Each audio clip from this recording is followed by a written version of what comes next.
ఆ మాయావటు వేషంలో వచ్చినటువంటి విష్ణువుని యొక్క ఈ ఈ మాయా క్రీడను చూసినటువంటి ఆ రాక్షస సమూహం అందరూ కూడా ఈ నెలైనా వదిలిపెట్టకూడదు అని చెప్పి ఆ విష్ణువు మీదకి అన్ని ఆయుధాలు పట్టుకొని ఎదురు వెళ్ళారు. వెళ్ళేసరికి అక్కడ ఉన్నటువంటి దేవతా సైనికులందరూ కూడా గొప్ప గొప్ప ఉండేటువంటి సేనాపతులందరూ కూడా ఎవరు అన్ని వైపులా ముగినారు వీళ్ళు రాక్షస సేన. దాన్ని చూచి విష్ణు సేవకులైన సునందుడు, నందుడు, జయుడు, జయంతుడు, విజయుడు, ప్రబలుడు, ఉద్బలుడు, కుముదుడు, కుముదాక్షుడు, గరుడు, పుష్పదంతుడు, విక్షుసేనుడు, శృతదేవుడు, సాత్వతుడు మొదలైన సేనాపతులు 10,000 ఏనుగుల బలంతో కూడిన వారు తమ తమ సైన్యాలను ఆయుధాలను సమకూర్చుకున్నారు. యుద్ధంలో రాక్షస సైన్యాలను ఎదిరించి తుద ముట్టించడానికి ఉత్సాహంతో సిద్ధపడినారు. అప్పుడు బలిచక్రవర్తి శుక్రాచార్యుని శాపాన్ని తలంపుకు తెచ్చుకొని రాక్షసులతో ఇలా అన్నాడు. తను ఎలాగో ఆ శుక్రాచార్యుని ఆ గురువు గారి యొక్క శాపాన్ని తను గురి అయినటువంటి కారణం గుర్తొచ్చి ఇప్పుడు మనం వెళ్ళిన మన సేనలు ఆ దేవతా సైనికుల్ని ఎదిరించలేరు అని విజ్ఞత గలవాడు కనుక ఇలా చెప్తున్నాడు. ఏమని? రాక్షసోత్తములార రెండు పోరాడక కాలంబుగాదిది కలహమునకు సర్వభూతములకు సంపదాపదలకు ప్రభువైన దైవంబు పరిహవింప మనము పుదుమే తొల్లి మనకు రాజ్యమును సురులకు నాశంబు సుదిరి ఇచ్చి విపరీతము గంచేయు వేల్పు ఏమందుము మనపాలి భాగ్యంబు మహిమగాక వెరచి పలుమారున్ పారెడి విష్ణు భటులు మిమ్ము నగచుట దైవంబు మేరగాదే మనకు ఎప్పుడు దైవంబు మంచిదగును నాడు గలుతము పగవారి నేడు వలదు. నాహరి చెప్పిన మాట ఏంటంటే, మనకు ఎప్పుడు దైవం మంచిదగును, ఆ భగవంతుని యొక్క కృప ఎప్పుడు మన మీద ఉంటుందో నాడు గెలుతము పగవారిని నేడు వలదు. అప్పుడు మనం మన శత్రువుల్ని జయించేటువంటి సమయం, శక్తి రెండు వస్తాయి. ఆ భగవంతుని కృప ఇప్పుడు మన మీద లేదు, ఎందుకంటే మనం శాపగ్రస్తులం. దాని చేత ఇదంతా విష్ణు మాయ అని చేత మనం వెళ్ళినా ఇప్పుడు కాలము కాదు అని చెప్తున్నారు. రాక్షసోత్తములారా రెండు పోరాడక వాళ్ళ మీద పోరాటానికి వెళ్ళద్దు. కాలంబుగా అది కలహమునకు ఇప్పుడు ఇది సమయం కూడా కాదు. సమయము కాలానికి కట్టుబడే స్వామి కూడా నిర్వహిస్తాడని తెలుసు. అంచేత మనం అవన్నీ కూడా చూసుకునే వెళ్ళాలి. సర్వభూతములకు సంపద ఆపదలకు కష్టాలు కలిగించడానికి మనకు సుఖాలు ఇవ్వడానికి కూడా ప్రభువైనటువంటి దైవంబే ఆయనే మూలకారకుడు. ప్రభవింప మనం మోపుదుమే. మనమేనా చేయడానికి మనం ఏమనగలం, ఏం చేయగలం? మనకు సాధ్యం కాదు. తొల్లి మనకు రాజ్యంబును సురులకు నాశంబు సుదిరిచ్చి, అది మొదట మనకు రాజ్యాన్ని ఇచ్చాడు, దేవతలకు చేటు కలిగించాడు, అంతే కదా. ఇంద్ర పదవి ఈయనకి వచ్చింది కదా బలిచక్రవర్తికి. చూసారా? మీకు అది గుర్తు చేసుకోండి. ఒకప్పుడు మనం కూడా ఇంద్ర పదవిని సంపాదించుకున్నాం, హాయిగా పరిపాలన చేసుకున్నాం. అప్పుడు ఆయన మనకిచ్చాడు సంపదలు. ఆ దేవతలందరికీ కూడా వాళ్ళకి మనకి వాళ్ళు బలి ఒక ఒగ్గి ఉండేట్టుగా చేశాడు. ఇప్పుడు దాన్ని మళ్ళీ తిరగరాశాడు. ఏం చేస్తాం? మొదట మనకు రాజ్యాన్ని ఇచ్చాడు, దేవతలకు చేటును కలిగించాడు. ఇప్పుడు దానికి వ్యతిరేకంగా చేస్తున్నాడు ఆయన. అటువంటి దేవుని మనం ఏమనగలం, ఏమంటాం? ఇది మన అదృష్టం అనుకోవాలి, అంతే. ఏం చేస్తాం? పలుమార్లు ఎన్నిసార్లు అండి ఆ దేవతా సమూహంతో కూడా ప్రాణాలు గుప్పిట్లో పెట్టుకుని పరుగులు పెట్టి పారిపోయారు కదా. అందుకే కదా ఆ ఇంద్రుని యొక్క భార్య గోల పెట్టింది పాపం. ఇలాంటి బిడ్డలు, నేను పట్ట మనిషిని, ఇలాంటి దాన్ని నేను ఇలా అయిపోయాను కదా అని గోల పెట్టాను కదా. పలుమార్లు భయపడి పారిపోయిన విష్ణు సేవకులు ఇప్పుడు మిమ్మల్ని ఎదిరించటం అనేది దైవ నిర్ణయం. వాళ్ళకి ఎంత ధైర్యం ఉండి మళ్ళీ మన మీదకి వచ్చారంటే విష్ణువు ఇప్పుడు వాళ్ళ పక్షాన ఉన్నాడు. అంచేత మనకు అదృష్టం అనుకూలించినప్పుడు శత్రువులను మనం అనుకూలించినప్పుడు శత్రువులను జయిద్దాం అని చెప్పాడు. ఓ రాక్షస వీరులారా, ఆగండి, దానికి వెళ్ళకండి, మనకి ఇది సమయం కాదు. సర్వ ప్రాణ సుఖాలకు దుఃఖాలకు అధికారి అయిన దేవుని ఓడించడానికి మనకు సాధ్యం కాదు. మొదట మనకు రాజ్యాన్ని ఇచ్చినాడు, దేవతలకు చేటు కలిగించినాడు, ఇప్పుడు దానికి వ్యతిరేకంగా చేసినాడు. అటువంటి దేవుని ఏమనగలము? ఇది ఇది మన అదృష్ట ఫలం. అంచేత పలుమార్లు భయపడి పారిపోయిన విష్ణు సేవకులు ఇప్పుడు మిమ్మల్ని ఎదిరించడం దైవ నిర్ణయం. మనకు అదృష్టం అనుకూలించినప్పుడు శత్రువులను జయించుదాము, ఇప్పుడు వద్దు అని చెప్పాడు. అందుకే మనకి ఏమైనా కష్టాలు వస్తే స్వామి యొక్క కృపాఫలం అనుకోండి అంటారు పెద్దలందరూ కూడా. మనం చేసినటువంటి కర్మ తీరిపోతోంది, అంచేత అది అలా తీరిపోవడమే మంచిది. ఇప్పుడు స్వామి నిర్ణయం బట్టి ఉన్నామంటే సుఖం వచ్చేసరికి మన ప్రజ్ఞ అనుకుని, కష్టం వచ్చేసరికి ఆ భగవంతుడు ఇలా రాశాడు ఏం చేస్తాం అని అనుకునే కంటే మన కర్మ ఇలా తీరుతోంది అని అనుకోవాలి.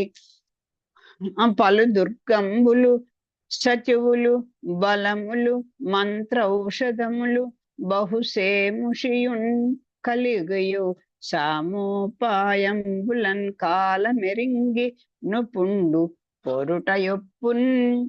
అది ఎంత నీతి మనకి బోధిస్తున్నారు చూడండి. రాజులందరూ కూడా కోటలు ఉన్నాయి, మంత్రులు ఉన్నారు, సైన్యం ఉంది, ధనాగారం అంతా నిండి, కావాల్సినటువంటి అన్ని రకాలైనటువంటి ఔషధులు అంటే అన్ని రకాలైనటువంటి సామగ్రి అన్నీ ఉంది. కానీ సమయం మంచిది కాకపోతే అది చూసుకొని పోరాటానికి రాజు వెళ్ళాడు తప్ప ఎప్పుడు పడితే అప్పుడు వెళితే పరాభమే జరుగుతుంది. ఏదో ఉపాయంతో ఓర్పుతో కాలం కూడా ఇప్పుడు టైం మంచి టైమా కాదా అని ఆలోచించుకొని యుద్ధం చేయడం మంచిది అని చెప్తున్నాను. యుద్ధం అనే కాదు, మనం ఇంకోళ్ళ మీదకి వెళ్ళాలన్నా కూడా మనకేదో నాకు ఇంత పలుకుబడింది, ఇన్ఫ్లుయెన్స్ ఉంది, లేకపోతే నాకు ఇంత డబ్బులు ఉన్నాయి అంటూ మనం ఎవరి మీద కన్నా వెళ్ళిపోయాం అనుకోండి, అది మనకి చెడే చేస్తుంది. కొంచెం ఆలోచించుకొని నెమ్మదిగా పెద్దల్ని వాళ్ళ యొక్క సలహాలు తీసుకుంటూ మనకు వచ్చినటువంటి కష్టాలని, అన్యాయంగానే మనం బలవుతుంటాం ఒక్కొక్కసారి, అయినా కూడా అది మనకు అన్ని సమర్థత ఉందనుకుంటూ పగవాళ్ళ మీదకి వెళ్ళిపోకూడదు. కాస్త సమయాలు కనిపెట్టుకోవాలి. పలు దుర్గంబులు సచివులు బలములు మంత్ర ఔషధములు బహుశేమిషియున్ కలిగయు సామోపాయంబులన్ కాలమెరింగి నొపుండు పొరుట యొప్పున్.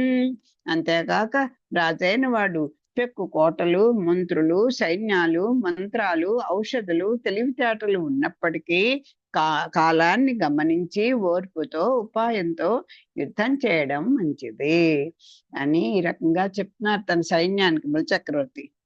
అట్లుగా ఉన్న రణమునకిప్పుడు శత్రువులకు ఎదురు మోహరించుట కార్యంబు కాదు, మనకుంతగు కాలంబున జయింతము నలంగక తలంగుండని తలంగి భాగవత భట భీతులై చిక్కి రక్కసులు రసాతలంబున కుంచనిరి అంత హరి హృదయం బెరింగి తార్ష్యనందనుండు యాగ శుత్యాహంబున వారుణ పాసంబుల అసుర వల్లభుని బంధించే అంతా.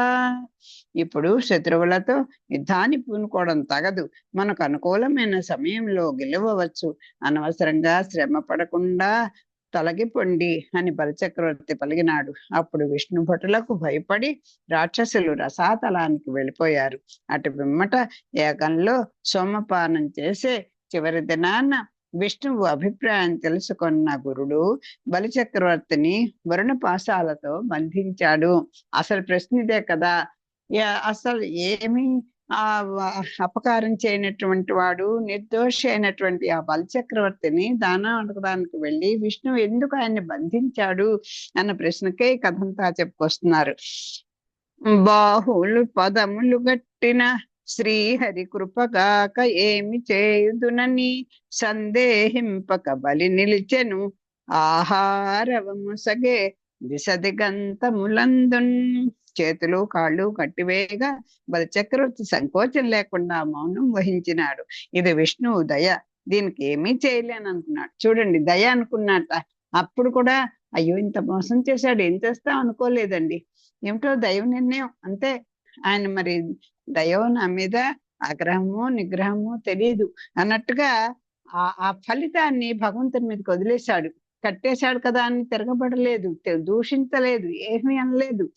అలా ఉండిపోయాట, మౌనం వహించాట. అంటే మనం ఏదైనా క్లిష్ట పరిస్థితిలో ఉంటే మనం చేత కాకపోతే అది ఇతరుల మీదకి మోపోయడము, ఇదిగో పక్కవాడి వల్ల ఇలా అయిపోయాను, లేకపోతే దాని వల్ల ఇలా అయిపోయాను, లేకపోతే అప్పుడు ఇలా చేయడం చేత ఇలా అయిపోయాను, లేకపోతే నా బుర్ర ఇలా పని చేయలేదు అప్పుడు ఇలా మన్ని నిందించుకోకూడదు, పక్కవాడిని నిందించకూడదు.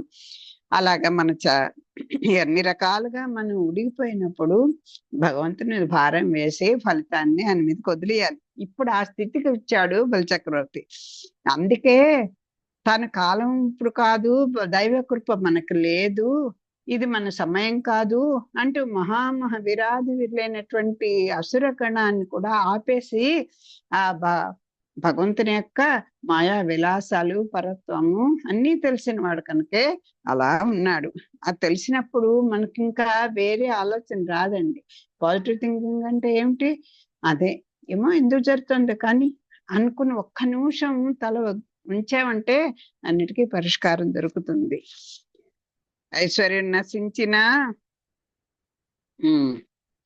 బాధములు కట్టిన శ్రీహరి కృపకాక ఏమి చేయుదు. ఇది భగవంతుని దయ, ఏం చేస్తాం, ఆయన దయ ఇలా ఉంది అని అనుకొని సందేహింపక అది కావాలి అక్కడ.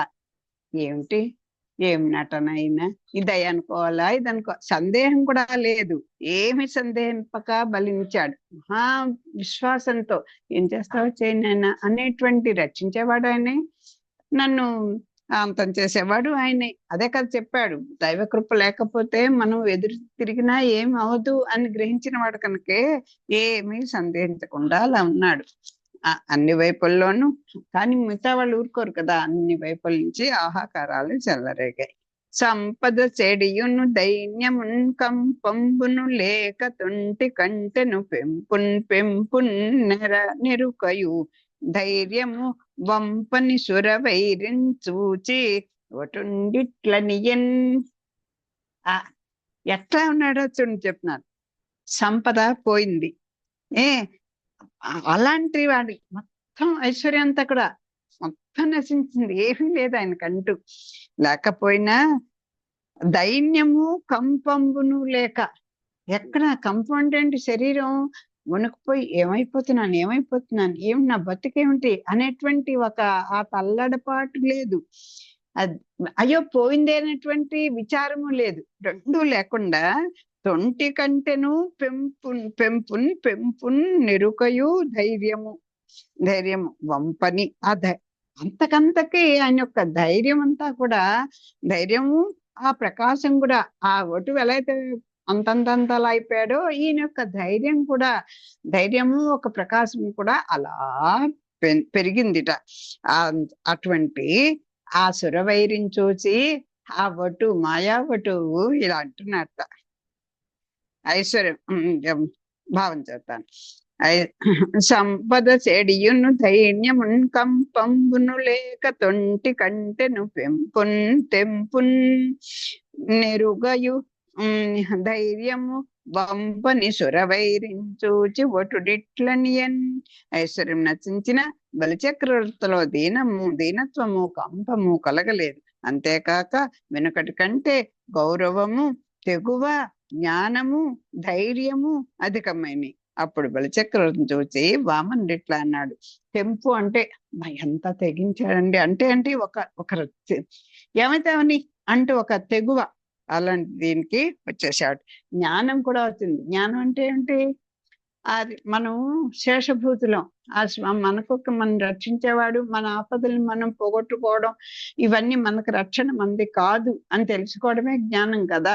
మా ఇష్టాలను పోగొట్టడం, ఇష్ట ప్రాప్తి కలిగించడం, అయిష్ట నివృత్తి రెండు చేయడమే రక్షణ. ఆ రక్షకుడు ఆ భారం రక్షించేవాడు వేరే వాడు ఉన్నాడు అని చెప్పేటువంటి జ్ఞానం కలిగింది. ఆ టైంలో ధైర్యం వచ్చాయి, తెగువ వచ్చింది, ఆ స్వామి మీద గౌరవం పెరిగింది, నీ మూర్తి భవించున్నాడు ఆ బలచక్రవర్తి.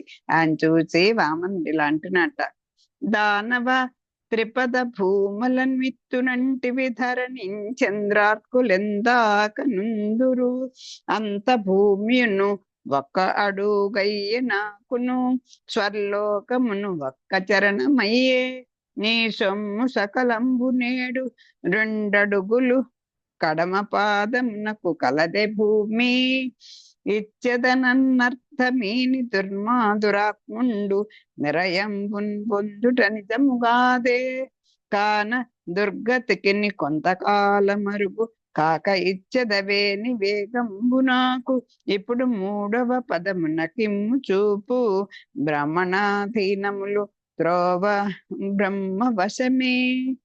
బ్రాహ్మణ అధీనములు త్రోవ బ్రహ్మవశమే. ఇక బ్రాహ్మణులకు అధీనమైనటువంటి మార్గాలని ఎదిరించటం ఆ బ్రహ్మగారికి కూడా వశం కాదు. ఇదిగో నాకు 3 అడుగులు నేల ఇస్తాను, ఆ ఆకాశం అంతా ఒకటైపోయింది, భూమండలం అంతా ఒక పాదం అయిపోయింది, మరి 3వ అడుగు ఇస్తాను, ఎక్కడ ఇస్తావు? ఇంకా ఇవ్వడానికి భూమి ఏది 3వ పాదం పెట్టడానికి? అంచేత 3 అడుగులకి 3వ అడుగుకి నాకు భూమి ఎక్కడ చూపిస్తావు అని అడుగుతున్నాడు. ఓ ధన్యేంద్ర, 3 అడుగులు నేల ఇస్తానంటివి, భూలోకము చంద్ర సూర్యుల దాకా ఉండే స్థలం నాకు 1 అడుగు అయిపోయింది, స్వర్గలోకం 1 అడుగు అయిపోయింది, భూమి ఆకాశాలన్నీ కూడా 1 పాదంట, స్వర్గం 1 అడుగైందిట, నీ సంపద అంతా ఈనాడు 2 అడుగులైంది, ఇక 3వ అడుగుకు ఎక్కడుంది చోటు? ఇస్తానన్న అర్థాన్ని ఇవ్వనివాడు నరకాన్ని పొందడం నిజం, అందువల్ల కొంతకాలం నరకానికి వెళ్ళు, అట్లా కాకుండా 3వ అడుగు ఇవ్వదలుచుకుంటే ఆ చోటు నాకు తొందరగా చూపు. బ్రాహ్మణులకు స్వాధీనం కావలసిన దాన్ని కాదనడానికి బ్రహ్మకు కూడా సాధ్యం కాదు. ఇదిగో నువ్వు ఆడిన మాట తప్పావనుకో, నీకు నరకం ఖాయం. అంతే, కొన్నాళ్ళు నరకానికి వెళ్ళిపో, ఏం చేస్తావు మరి, ఇంకా చోటు లేదు కదా, ఏం చేస్తావు అని అడుగుతున్నాడు. ఇవ్వదలుచుకున్నావా, ఎక్కడ చూపిస్తావు చూపించు నీకు సాధ్యమైతే, కానీ బ్రాహ్మణులకు స్వాధీనం కావాల్సినటువంటి దాన్ని అంతా బ్రాహ్మణాధీనం, ఇదంతా అది కాదని చెప్పేసి అనడానికి బ్రహ్మగారికి కూడా సాధ్యం కాదు అని ఇట్లు వామనుండు పలుక, సత్యభంగ సందేహ విషదిగ్ధ శల్య నికృత్త హృదయుండయ్యును, విష్ణుండుగాక వైరోచని ప్రసన్న వదనంబు తోడన్, దన్ని ప్రోడవడుగునకు ఇట్లనియే. పై విధంగా పలికినటువంటి వామన్య మాటలు విని సత్యభంగం అవుతుందేమో అనే సందేహం కలిగింది బలిచక్రవర్తికి. అయ్యో, ఆడిన మాట తప్పకుండా ఉండడానికి ఆ శుక్రాచార్యుల వారు ఎన్ని రకాలుగా చెప్పినా ఆ సత్య భాషణాన్ని నిలబెట్టుకోవాలి కదా, నేను ఇంత చేశాను, అయ్యో ఆడిన మాట నా సత్య భంగం అయిపోతుందేమో నా సత్యం అని పాపం బాధ కలిగిన, సందేహం కలిగింద. అదే విషబాణం వల్లే అతని మనసును గాయపరిచింది. ఆ విష్ణువు ఇలా అడిగేసరికల్లా ఆ ఒక విష బాణాన్ని గుండెలో గుర్తు ఉంటుందో అంత బాధ ఏంట. అయినా అతడు దిగులు చెందకుండా ప్రసన్నమైన ముఖంతో బుద్ధిశాలి అయిన వామన్తో ఇట్లా అన్నాడు, ఆహో స్వామి ఇలా వచ్చావు, నువ్వు ఈ దారిలో వస్తున్నావా అని అనుకుని అర్థమైంది ఆయనకి. సూనృతంబుగాని సుడి అందు నా జింఫ, బొంకజాలన్నాకు బొంకు లేదు, నీ తృతీయ పదము నిజమున శిరమున నెలవు చేసి పెట్టు నిర్మలాత్మ. ఓ పుణ్యాత్ముడా, నా నాలుక సత్యాన్ని పలుకుతుంది, దానికి తిరుగులేదు, అసత్యం పలుకదు, నాలో అసత్యం అనేది లేదు, నీ 3వ పాదాన్ని శాశ్వతంగా నా తలపై పెట్టు అని అన్నాడు. ఇంకా ఆ వెనక కూడా చెప్పాడు కదా, శుక్రాచార్యులతో కూడా అదే చెప్పాడు, నా నాలుగుకి ఇంకో మాట మాట్లాడడం అసలు రాదండి, తెలియదండి అంటాడు. చూడండి ఎంత చక్కగా అది దీన్ని ఇక్కడ నిలబెట్టుకొని చెప్తున్నాడు. నాకు అసలు శూనృతంబుగాని సుడియదు నా జిహ్వ, మంచి మాట అంటుంది కానీ ఇంకోటి తెలియదు, దానికి సత్యాన్నే పలుకుతుంది. సునృతం అంటే సునృత వాక్కులు అంటే ఏంటి, సువృతం అంటే మంచి పదాన్ని, మంచి మాటనే, సత్యాన్నే పలుకుతుంది నా నాలుక, దానికి సుడియందు. కానీ సుడియదు నా జిహ్వ, దాని నుంచి ఇంకో మాట అన్నదు, ఇంకోటి తెలియదు, దానికి తిరుగులేదు, దానికి బొంకజాలని.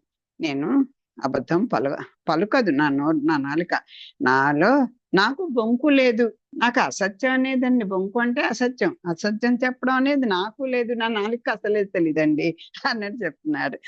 నీ తృతీయ పదము, నీ మూడో అడుగు, పదము అంటే అడుగు అని, పాదం అని, ఈ రెండు అర్థాలుగా ఇక్కడ చెప్పుకోవచ్చు. ఈ మూడో పాదాన్ని శాశ్వత నిజము, ఇదిగో స్వచ్ఛంగా చెప్తున్నాను, నా శిరమున నెలవు. నీ మూడవ పదానికి చోటు ఎక్కడ అడిగావు కదా, ఇదిగో నీ మూడవ పాదాన్ని మోపడానికి ఇదిగోనయ్యా నా భూమి, నా తల ఉంది కదా, నీ పాదాన్ని శాస్త్రంగా నా తల మీద పెట్టు అని అన్నాడు.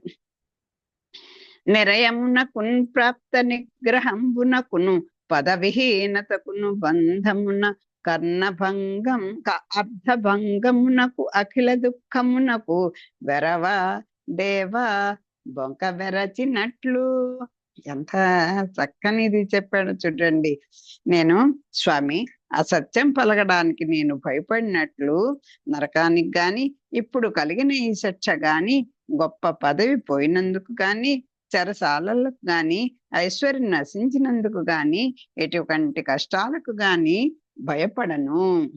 ఇదిగో ఈ అసత్యం పలకడానికి నేను భయపడినట్లు, ఈ అసత్యం పలకడానికి నాకు భయం. ఎవడైనా సత్యం చెప్పడానికి భయపడతాడు.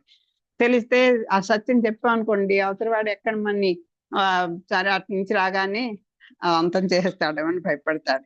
కానీ నేను అసత్యం పలకడానికి నేను భయపడినట్లు, భయపడనట్లు అని ఉండాలి. నరకానికి కానీ, ఇప్పుడు కలిగిన ఈ శిక్షకు కానీ, గొప్ప పదవి పోయినందుకు కానీ, చెరసాలకు కానీ, ఐశ్వర్యం నశించినందుకు కానీ, ఎటువంటి కష్టాలకు కానీ నేను భయపడను. ఎప్పటికీ నాకు దేనికి భయం లేదండి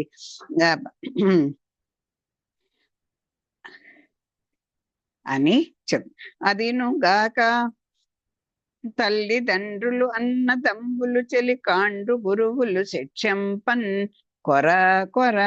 కొరంతబడునే పిదప మేలగుగాక పృథు మదాంధులకును దానవులకు మాకున్ తరియరింగి విభ్రంశ చక్షు వెలయ నిచ్చుటం చేసి గురువులలో ఆది గురువ నీవు బంధించిన నిగ్రహమో లజ్జయో నష్టియో బాధయో తలంప నిన్ను నెదిరించి పోరాడి నిర్జరారులాది యోగింద్రులందెడునట్టి టెంకినందరి తొల్లి పెక్కండ్రు హర్షమూర్తి ఈశ నీడ దుర్లభమేమి గలదు అని స్వామి నిర్దిస్తున్నాడు. ఇదిగో తల్లిదండ్రులు, అన్నదమ్ములు, చెలికాండ్రు, గురువులు శిక్షంపన్ కొరతన్ వడునే పిదప మేలగుంగాక. ఇదిగో ఆనంద స్వరూప. అంతేకాక తల్లిదండ్రులు, అన్నదమ్ములు, మిత్రులు, గురువులు బుద్ధి చెప్పడంలో ఏమీ నష్టం లేదు, చెప్పాలి. దానివల్ల వాళ్ళకి చాలా మంది ఇక్కడ చేసే పొరపాటు ఏంటంటే, వాడు తప్పు చేస్తున్నా అని తెలుస్తుంది తల్లిదండ్రులకి, అన్నదమ్ములకి తెలుస్తుంది. అన్న తప్పు చేస్తున్నాడు తమ్ముడికి, తమ్ముడు ఏదైనా పొరపాటు దారిలో ఉన్నాడు అని అన్నకి కూడా తెలుస్తుంది. మిత్రులు కొంతమంది చెప్పడానికి సిద్ధపడతారు, మళ్ళీ అక్కడ స్నేహం చెడిపోతుందో అనుకుంటారు. గురువులు కూడా అలాగే కొంతమంది, బాబోయ్ ఈ బిడికి వెనకాల బొడి బలగా ఉందిలే, ఏం చేస్తాడు, ఏదో 4 మంచి మాటలు చెప్పినా ఈ దిక్కు కూడా నాకు ఉండదేమో అనుకొని గురువులు కూడా భయపడతారు. అలా భయపడకూడదు. అన్ని చెప్పడంలో ఏమీ నష్టం లేదు, చెప్పాల్సిందే. దానివల్ల వాళ్ళ తర్వాత మేలే కలుగుతుంది కదా. ఇవాళ కష్టం అనిపిస్తుంది ఏదో మంచి మాట చెప్తే, తర్వాత దాని ఫలితం వచ్చినప్పుడు అప్పుడైనా వాళ్ళకి మేలు కలుగుతుంది కదా తెలుసుకుంటారు. మతంతో కన్నులు కనిపించని మా వంటి రాక్షసులకు నీవు సకాలంలో చెదిరిపోకుండా వెలిగే చూపునిచ్చినావు.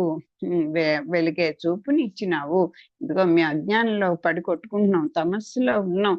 మాకు ఆ జాతి వల్ల వచ్చింది అవ్వచ్చు, మా శక్తి సామర్థ్యాలు, లేకపోతే మా పుట్టుకే అది అంచేత ఇతరులను బాధపడ్డం అనే దాంట్లోనే మేము బతికేసాం. నువ్వు కాస్త మాకు ఆ కంటి చూపుని కనపడేట్ చేసావు. కనపడినది అంటే తమస్సు కదా, అజ్ఞానంలో ఉన్నాం. ఇప్పుడు నువ్వు జ్ఞాన దీపాన్ని వెలిగించావు మాకు. అందువల్ల నీవు గురువులలో మొదటి గురువు అయినావు. గురువు అన్న పదానికి అదే కదా, అంధకారాన్ని పోగొట్టేవాడు, జ్ఞానాన్ని ఇచ్చేవాడు. అలాగ నువ్వు ఇప్పుడు మాకు గురువుగా అయ్యావయ్యా. నీవు నన్ను బంధించటం శిక్షగా కాని, సిగ్గుగా కాని, లోటుగా కాని, బాధగా కాని నేను భావించను. ఇంతటి బలిచక్రవర్తికి అలా బంధించేస్తే ఆయన అది శిక్షగా నేను అనుకోవట్లేదే. ఇది నాకేం నీ చేతుల్లో కట్టబడిపోవడం నాకేం సిగ్గు కూడా అనిపించట్లేదు, నాకేం లోటు కూడా లేదు, నాకు ఎటువంటి బాధ కూడా లేదు అన్నట్టుగా ఉన్నాడు. యథార్థంగానే ఆ మాట చెప్తున్నాడు. ఇది వరలో చాలా మంది రాక్షసులు నిన్ను ఎదిరించి పోరాడి యోగేశ్వరులు పొందే స్థానాన్ని పొందినారు కదా. నువ్వు ఎంతో మంది నీ మీదకి దండెత్తి వచ్చారు. హిరణ్యకశిపుని చూసాం, రావణాసుని, అలా ఎంతో మంది రాక్షసులు అందరూ కూడా నీ మీదకి వచ్చారు. అందరూ ఎదిరించారు. కానీ వాళ్ళకి కొసకు వాళ్ళ అంతమైనా కూడా వాళ్ళకి మంచి స్థానాన్ని నువ్వు ఇచ్చావు కదా స్వామి.